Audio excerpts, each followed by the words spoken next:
Tapi Tuhan berkata, cari dahulu kerajaan surga dengan kebenarannya, baru yang lain akan ditambahkan. Jadi kerajaan surga itu seperti biji sawi yang ditabur. Itu sebabnya kerajaan surga itu ada di dalam kecepatan bertumbuh dan berkembang dalam Tuhan. Semoga kita semua ada di dalam berkat yang besar ini. Saudara-saudaraku yang kekasih, biar benar-benar ya pandangan kita kepada Yesus itu sampai bisa memudarkan perkara dunia, sehingga Yesus itu termulia, terindah, terutama di dalam kehidupan kita. Kiranya itu boleh terjadi dalam kehidupan kita semua. Sebab kalau dunia ini yang terindah bagi kita, maka Yesus itu menjadikan tidak berarti. Sama seperti Judas, walaupun sudah lama bersama dengan Yesus, tapi dia tetap mata duitan. Dia masih dikuasai perkara dunia. Maka walaupun dalam akhir hidupnya dan di dalam Yesus mengakhiri kehidupannya di bumi, maka itu juga adalah bagian termasuk pekerjaan dari Judas yang boleh menjual Yesus. Di matanya lebih berharga 30 keping perak daripada Yesus Kristus. Tapi tadi kita menyanyi, di mata kita Yesus terindah, termulia, mampu memudarkan segala perkara dunia. Artinya tidak ada yang menghalangi kita mengasihi Tuhan. Tidak ada yang menghalangi kita untuk beribadah kepadanya. Biar itu terjadi bagi kita semua, terjadi bagi saudara-saudara yang ada jauh dimanapun di rumah, bahkan jangkauan yang terjauh sekalipun. Karena dengan keadaan teknologi ini bisa menjangkau sampai ribuan kilometer. Ya, semoga semua diberkati Tuhan sampai kita memiliki kerajaan surga. Mari kita mau masuk dalam pembacaan firman Tuhan. Saya ajak kita membaca dalam Injil Matius pasal yang ke-13. Matius pasal yang ke-13. Untuk saat ini kita akan membaca dalam ayat yang ke-31. Saya akan bacakan bagi kita perumpamaan tentang biji sesawi dan ragi. Yesus membentangkan suatu perumpamaan lain lagi kepada mereka, katanya, hal kerajaan surga itu seumpama biji sesawi yang diambil dan ditaburkan orang di ladangnya. Memang biji itu yang paling kecil dari segala jenis benih, tetapi apabila sudah tumbuh, sesawi itu lebih besar daripada sayuran yang lain, bahkan menjadi pohon, sehingga burung-burung di udara datang bersarang pada cabang-cabangnya. Tentang benih, saya sudah sampaikan dalam beberapa kali. Kalau pasal 13 ayat yang pertama ini ya sampai dengan yang ke-23 itu bagaimana penerimaan seseorang menerima, khususnya menerima firman Tuhan, menerima kemurahan Tuhan, menerima kasih Tuhan. Jadi ini adalah mengajarkan kerajaan surga di dalam penerimaan yang benar, menerima dengan baik. Banyak orang yang menerima firman tapi tidak secara benar, tidak membiarkan dirinya dibentuk, tidak membiarkan dirinya sesuai dengan firman itu. Nah, banyak hal yang menjadikan penerimaan itu tidak baik dan tidak benar, tidak sesuai dengan kehendak Tuhan. Di dalam pasal 13 ini ayat 24 sampai 30 itu adalah satu perlombaan atas segala tantangan untuk kemajuan dalam pertumbuhan. Itulah perumpamaan tentang lalang di antara gandum. Dan kalau 31-32 saya sudah baca tadi, itu kerajaan surga dalam perumpamaan kecepatan. Ya, kecepatan. Jadi dalam kerohanian tidak boleh berlambat-lambat, tapi harus terjadi satu hal yang cepat. Itu sebabnya kalau Tuhan tidak meninggalkan benih, maka kita sudah sama seperti Sodom dan Gomora. Orang terlepas dari Sodom dan Gomora itu harus cepat. Berlambat-lambat tidak boleh, jalan biasa tidak boleh, dikehendaki harus sampai suasana berlari. Nah, ini orang sering sekali terlalu berlambat-lambat, sibuk ini, mikir itu. Jadi kecepatan rohani tidak ada.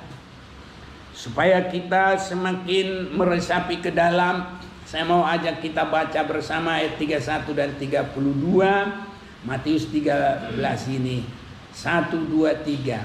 Yesus membentangkan suatu perumpamaan lain lagi kepada mereka. Katanya, hal kerajaan surga itu seumpama biji sesawi yang diambil dan ditaburkan orang di ladangnya. Memang biji itu yang paling kecil dari segala jenis benih, tapi apabila sudah tumbuh, sesawi itu lebih besar daripada sayuran yang lain, bahkan menjadi pohon, sehingga burung-burung udara datang berterbangan pada cabang-cabangnya. Jadi kerajaan surga itu Yesus menggambarkan dalam suasana perlombaan kecepatan.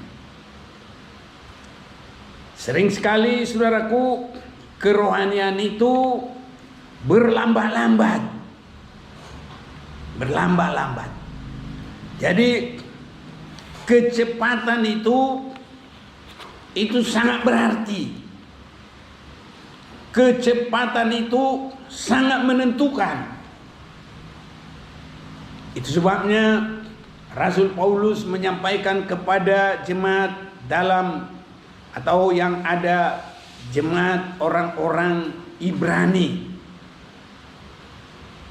Mulai pasal 5 itu kita sudah sering membaca, tapi saya juga akan bacakan bagi kita sebentar dalam Ibrani pasal yang kelima ini.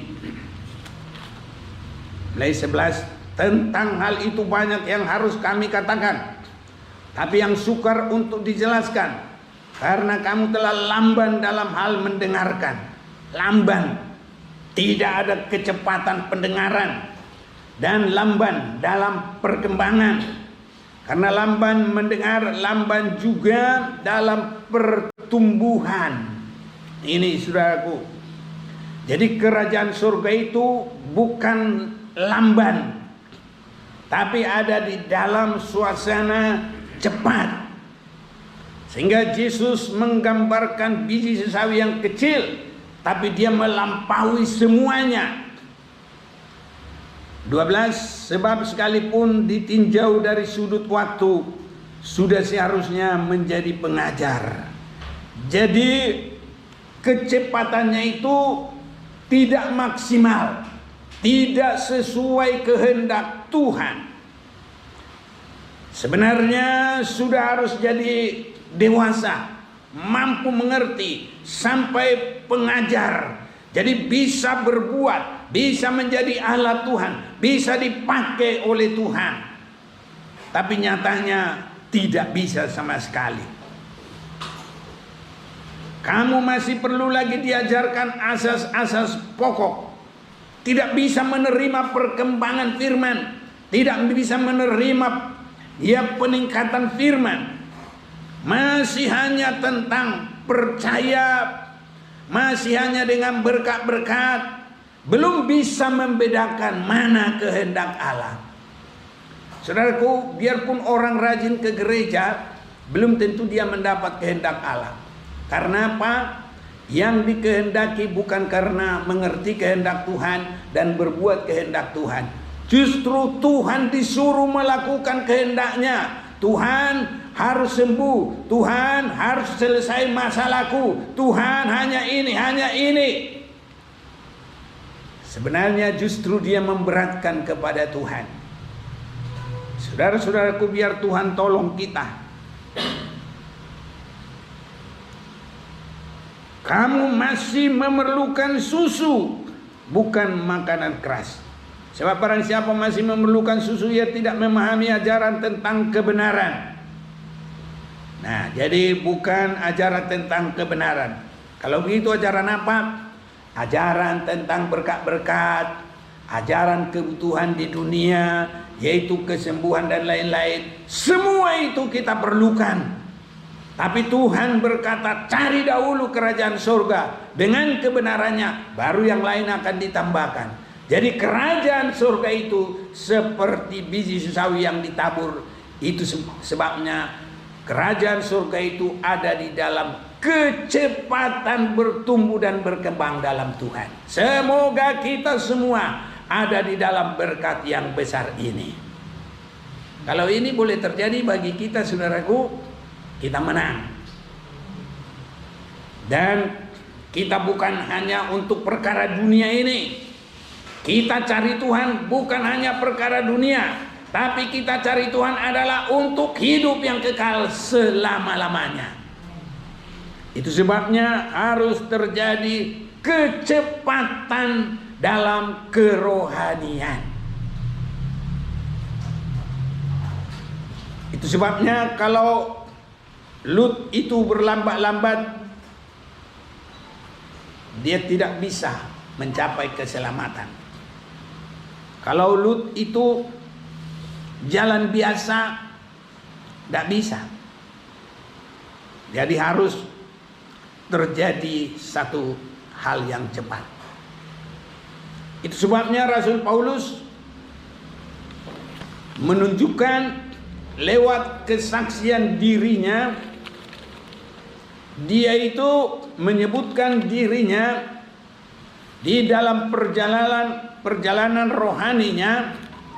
1 Korintus pasal yang ke-9, dia berkata ayat 24, tidak tahukah kamu bahwa dalam gelanggang pertandingan semua peserta turut berlari, tetapi bahwa hanya satu orang saja yang mendapat hadiah.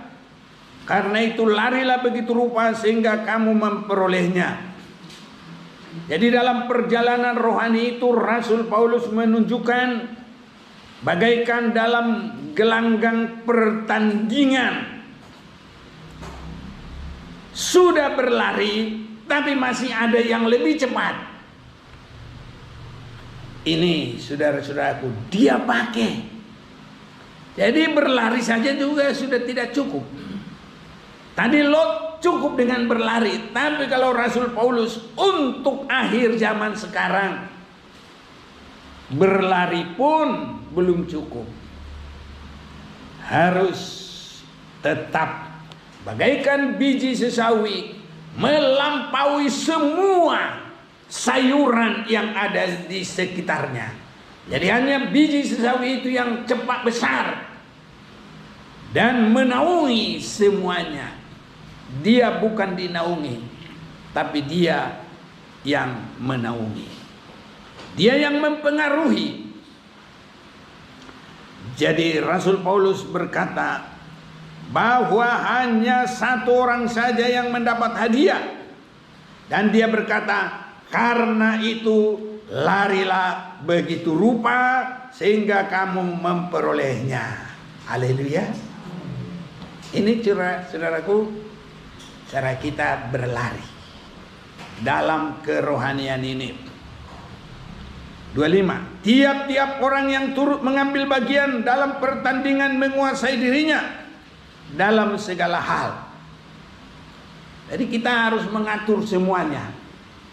Pekerjaan kita, ya semua, kehidupan rumah tangga kita, semua, sampai keuangan kita, semua diatur semua. Supaya kita bisa mengambil bagian dalam pertandingan. Mereka berbuat demikian untuk memperoleh suatu mahkota yang fana, tapi kamu untuk memperoleh suatu mahkota yang abadi.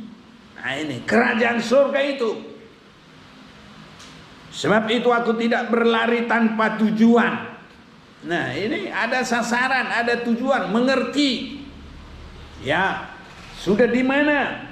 Sudah kira-kira sejauh mana yang sudah ditempuh, sejauh mana yang masih akan ditempuh. Nah, ini semua diatur harus sampai menjadi pemenang. Sebab itu aku tidak berlari tanpa tujuan, dan aku bukan petinju yang sembarangan saja memukul. Saudara-saudaraku, petinju itu lomba cepat. Kalau dia terlambat sedikit pun, wah, ditonjok, KO, saudaraku. Jadi kalau petinju harus dia yang duluan. Apapun caranya, orang supaya jangan duluan dihalangi. Tapi ini cara bertinju ini. Kalau kita jangan sampai menghalangi teman. Kalau kita harus dukung-mendukung, doa-mendoakan. Siapa yang merasa kuat, dia yang harus menolong yang lemah. Mau baca sebentar Galatia pasal 6, tolong. Mulai 1-2, ayo coba. Minta tolong. Galatia 6 ayat 1-2. Saudara-saudara, kalaupun seorang kedapatan melakukan suatu pelanggaran, maka kamu yang rohani harus memimpin orang itu ke jalan yang benar dalam roh lemah lembut, sambil menjaga dirimu sendiri supaya kamu jangan kena pencobaan. Bertolong-tolonganlah menanggung bebanmu, demikianlah kamu memenuhi hukum Kristus. Ya, jadi kalau kita sesama harus begitu, saudaraku. Cuma Rasul Paulus menunjukkan betapa perlombaan itu harus cepat. Karena petinju itu begitu. Siapa cepat dia menang. Kalau dia berlambat-lambat, bonyok dia ditonjokin. Lebih baik jangan bertanding kalau begitu. Itu sebabnya untuk melatih kecepatan, latih tubuhnya, wow, pukuli ban, pukuli sanca, apa itu, sasak, apa? Itu yang dipukul-pukul itu. Gitu lagi. Supaya pinggangnya dikuat. Dulu kayak si Excel diikat di pinggangnya ban, suruh dia lari gitu. Dia pernah gitu. Nah ini latihan supaya kuat. Saudara-saudaraku, untuk mencari dunia banyak orang gitu latihan. Tapi untuk kerajaan surga masih jarang. Tapi kita kalau sudah mengerti, kiranya Tuhan tolong kita. Ini saudara-saudaraku. Sebab itu aku tidak berlari tanpa tujuan, dan aku bukan petinju yang sembarangan saja memukul. Tapi aku melatih tubuhku dan menguasainya seluruhnya, supaya sesudah memberitakan Injil kepada orang lain, jangan aku sendiri ditolak. Jadi untuk dia sampai kepada sasaran itu, dia menguasai seluruh tubuhnya.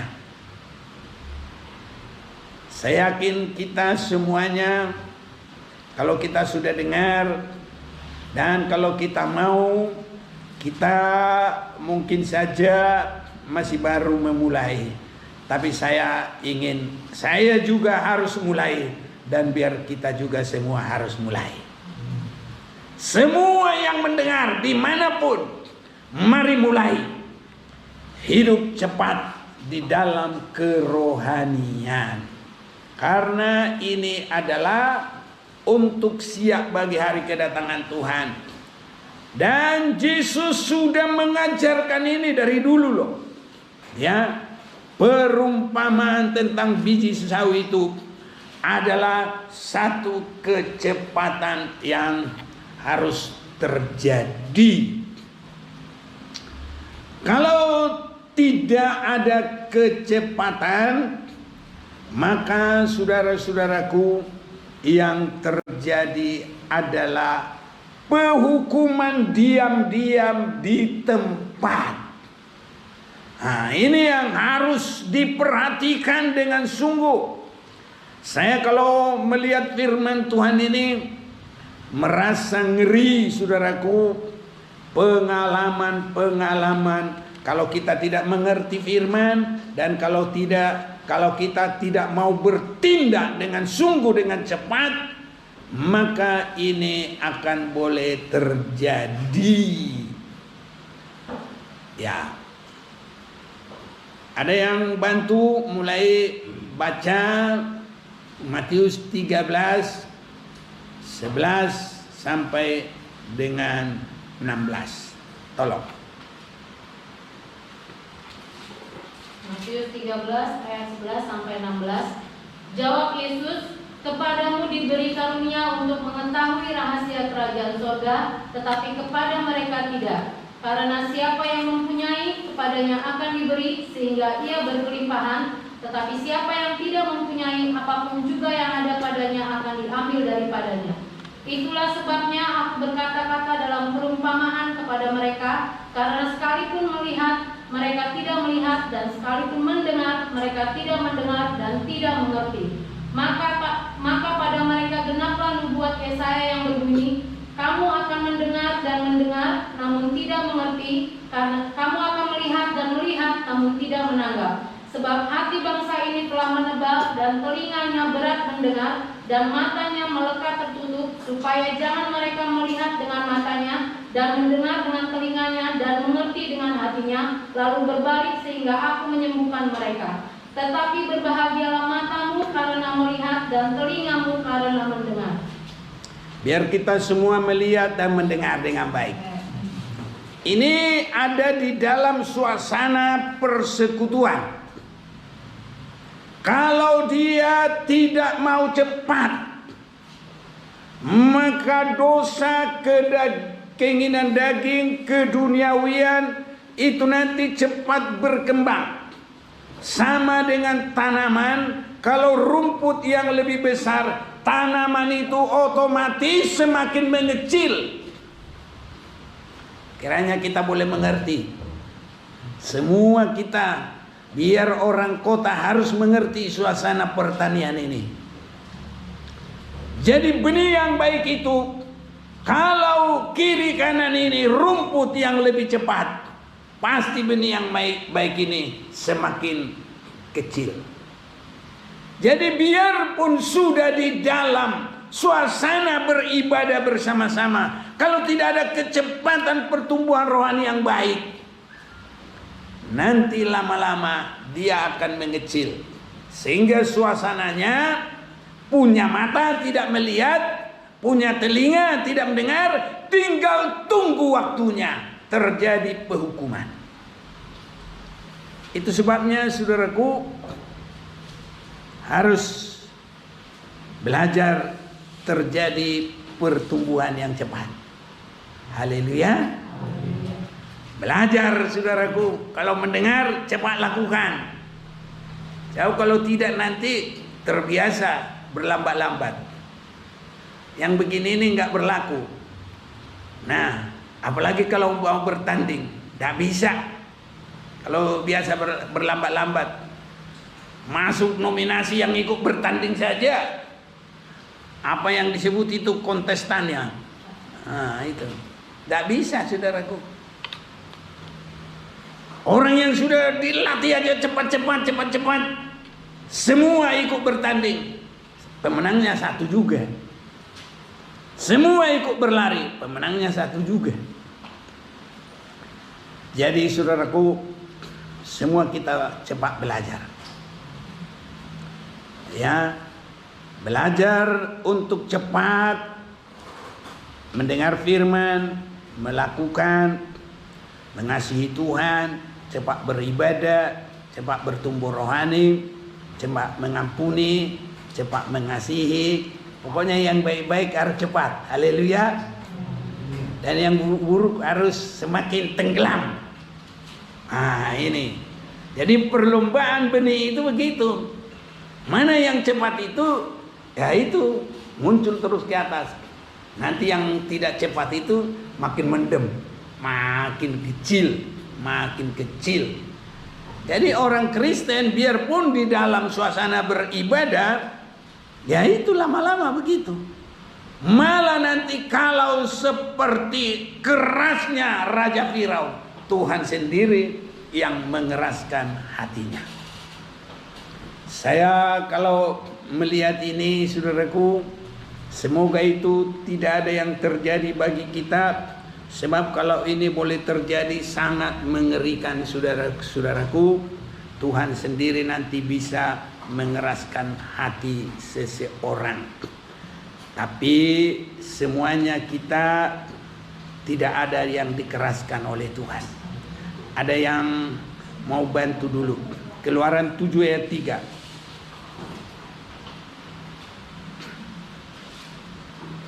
Keluaran 7 ayat 3. Tetapi aku akan mengeraskan hati Firaun, dan aku akan memperbanyak tanda-tanda dan mujizat-mujizat yang kubuat di tanah Mesir. Ya, aku akan mengeraskan hati Firaun. Dulu saya belum cukup pengertian. Saya salah berpikir. Saya bilang begini sama Tuhan. Tuhan, kamu kok keras begitu?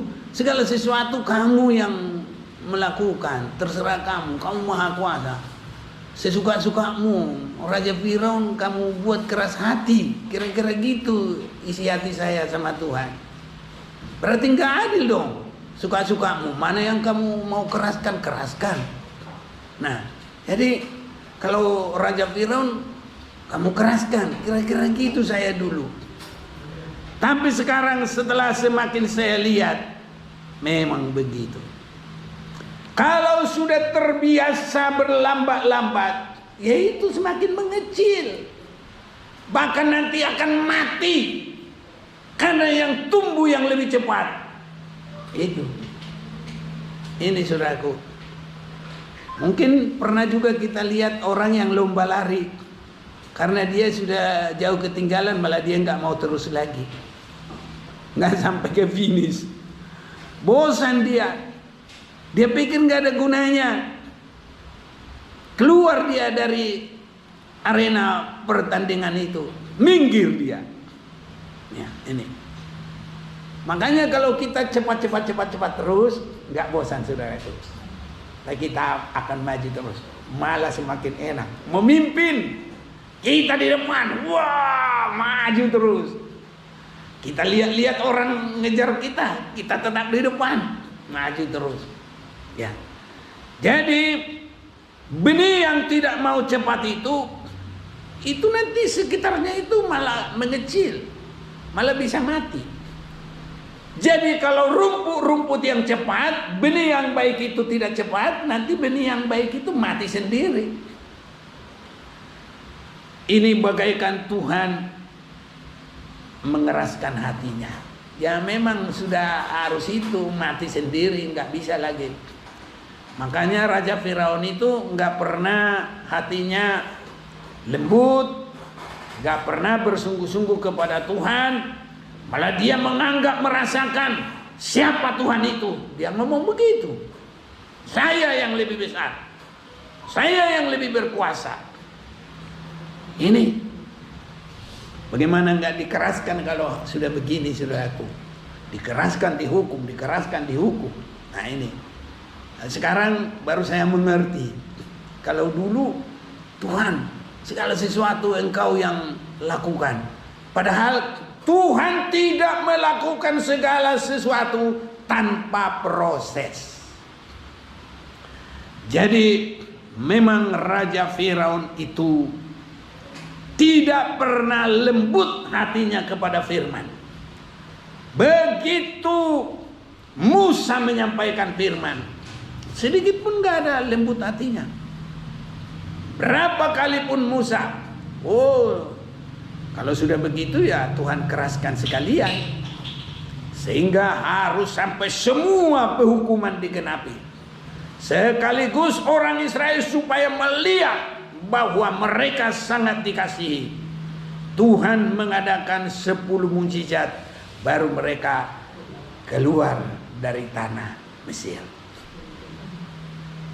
Ini saudara-saudaraku, bangsa Israel keluar dari tanah Mesir.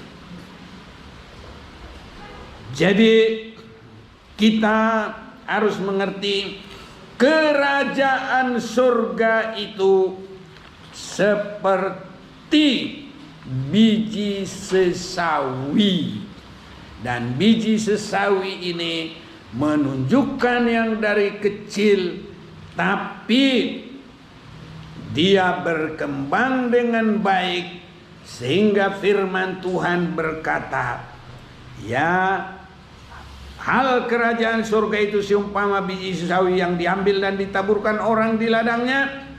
Memang biji sesawi yang paling kecil dari segala jenis benih, tapi apabila sudah tumbuh, sesawi itu lebih besar daripada sayuran. Nah, jadi dia berlomba. Dia meninggalkan yang lain-lain. Saudara-saudaraku, ini Tuhan menggambarkan kalau kita memang jangan melihat kalau untuk kejatuhan, contohnya kalau temannya malas, dia ikut malas. Jangan, saudara-saudaraku. Kalau teman dekat, ya teman dekat ya suami istri. Kalau teman dekat di gereja, ini kiranya boleh cepat berkembang dalam kita. Iman terus melakukan firman Tuhan. Kiranya kita semua diberkati Tuhan.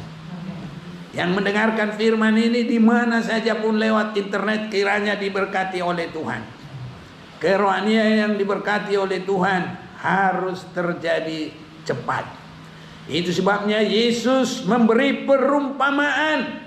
Kerajaan surga itu seperti biji sesawi yang sangat kecil yang ditanam, tapi dalam pertumbuhan dia melewati semuanya. Nah, jadi dalam kita juga kecepatan ini termasuk seperti Niniwe ini, kecepatan untuk bertobat. Ini kalau kita mendengarkan firman Tuhan, jangan keraskan hati. Cepat perbaiki semua kehidupan. Tidak rugi orang yang memperbaiki hidupnya. Justru semakin diberkati Tuhan dalam segala hal. Tuhan tidak akan membiarkan orang benar itu kekurangan. Tidak.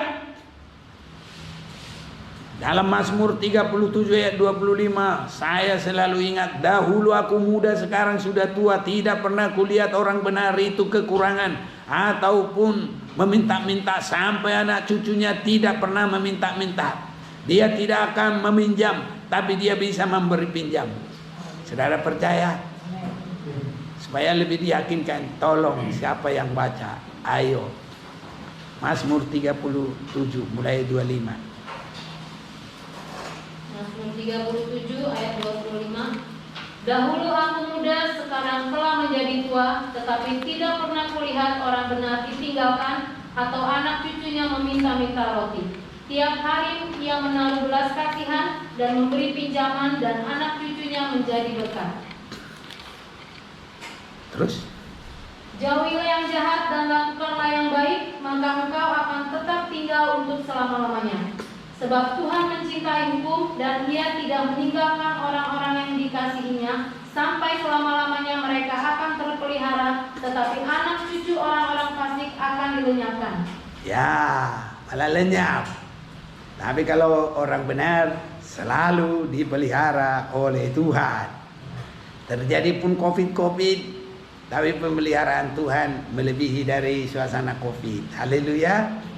Terjadi pun di dunia ini masa resesi, Tuhan bisa bikin kita resepsi. Nanti resepsi dalam pesta nikah anak domba Allah itu di dunia ini sedang resesi loh. Nah ini, orang bisa resepsi di dalam dosa, di dalam penghukuman, itu yang mau masuk menerima tanda antikris. Tapi di luar itu semua tidak bisa menerima, tidak bisa menjual, tidak bisa membeli, sangat sulit. Tapi kalau kita mengasihi Tuhan, Tuhan membuat pesta nikah anak domba Allah. Luar biasa Tuhan mengasihi kita. Ada pertobatan yang lambat yang mendatangkan penghukuman. Ini adalah berlawanan dengan pertobatan Yunus. Pertobatan Raja Ninive, Yunus juga bertobat juga. Cuma tadi saya belum sampaikan, Yunus itu waktu mereka satu kapal, ya, karena kamu, dia enggak bilang enggak, langsung dia mengaku, sudah memang karena aku, buanglah aku ke dalam laut ini. Karena dia cepat mengaku, dibuang, reda. Tapi kalau orang cepat mengaku, biarpun ada penghukuman, tetap ada pertolongan Tuhan. Kemana Yunus? Ditangkap sama ikan. Cuma nggak digigit. Lah inilah, ikan juga bisa dipakai Tuhan menolong orang. Jadi perahu Yunus itu membawa ke Niniwe. Nah, sampai di Niniwe ya dimuntahkan. Ini luar biasa. Jadi Yunus juga cepat bertobat itu. Harus. Jadi Niniwe juga cepat bertobat dengan rajanya semua. Tapi di dalam Yosua pasal yang ke-7, bandel saudaraku, akhirnya harus dibinasakan. Bangsa Israel dikalahkan oleh orang Ai. Satu kerajaan yang kecil, tapi bisa memukul mundur bangsa Israel. Mengapa demikian? Karena dosa seorang yang bernama Akan. Ya. Jadi kalau tadinya orang Israel melihat kota Ai itu kecil, sehingga mereka berkata begini, Yosua 7 ayat 3. Kemudian kembalilah mereka kepada Yosua dan berkata kepadanya, tidak usah seluruh bangsa itu pergi, biarlah hanya kira-kira 2 atau 3.000 orang pergi untuk menggempur Ai itu. Jangan kau susahkan seluruh bangsa itu dengan berjalan ke sana, sebab orang-orang di sana sedikit saja. Maka berangkatlah kira-kira 3.000 orang dari bangsa itu ke sana, tapi mereka melarikan diri di depan orang-orang Ai. Sebab orang Ai menewaskan kira-kira 36 orang dari mereka. Orang-orang Israel itu dikejar dan di depan pintu gerbang kota itu sampai ke Shebarim dan dipukul kalah di lereng. Lalu tawarlah hati bangsa itu amat sangat. Ini saudaraku, kalau tidak dalam penyertaan Tuhan, musuh yang sangat kecil pun bisa mengalahkan. Tapi apapun kesulitan sebesar apa, kalau kita benar di hadapan Tuhan, sama dengan Petrus tinggal berseru, Tuhan tolong. Dan ditolong oleh Tuhan dan gelombang diredakan. Haleluya. Nah, semua kita, semua yang mendengarkan firman ini dimanapun, apa kelemahan, kekurangan, minta tolong, minta ampun, kembali dengan cepat kepada kebenaran. Dan kalau kita berteriak minta tolong, pasti didengar oleh Tuhan. Jadi masalah diselesaikan. 6. Joshua pun mengoyakkan jubahnya dan sujudlah ia dengan mukanya sampai ke tanah di depan tabut Tuhan hingga petang, bersama dengan para tua-tua orang Israel sambil menaburkan debu di atas kepalanya. Jadi siapa yang mau cepat bertobat, bertobat mereka.